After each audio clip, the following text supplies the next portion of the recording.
గత కొంతకాలంగా అల్లు వారి కుటుంబానికి కాలం అంతగా అచ్చిరావట్లేదనే చెప్పాలి. ఆ మధ్య తొక్కిసలాట ఘటన బన్నీ మెడకు చుట్టుకోగా ఇప్పుడు మైక్ ముందు చేసే వైరల్ కామెంట్స్ తో అల్లు అరవింద్ చిక్కుల్లో పడుతున్నాడు. మొన్నటికి మొన్న తండేల్ ప్రీ రిలీజ్ ఈవెంట్ లో దిల్ రాజుని ఎలివేట్ చేసే కార్యక్రమంలో భాగంగా గేమ్ చేంజర్ ఫ్లాప్ అంటూ పరోక్షంగా వ్యాఖ్యలు చేసి మెగా ఫ్యాన్స్ ఆగ్రహానికి కారణమయ్యాడు. ఇప్పుడు చిరుత సరిగ్గా ఆడలేదు, బిలో యావరేజ్ అంటూ ఓ ఇంటర్వ్యూలో కామెంట్స్ చేసి మళ్లీ మెగా ఫ్యాన్స్ కి దొరికిపోయాడు.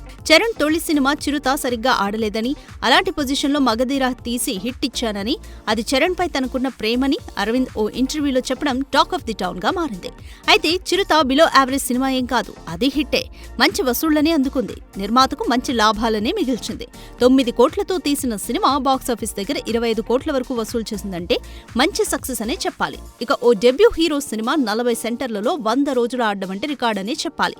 ఏది ఏమైనా మైక్ దొరికితే ఏది మాట్లాడుతున్నామో తెలియకుండా మాట్లాడితే ఇలాగే చిక్కుల్లో పడతామని ఈ అల్లువారు ఎప్పుడు తెలుసుకుంటారో ఏమో. For more videos like this, subscribe Big TV channel.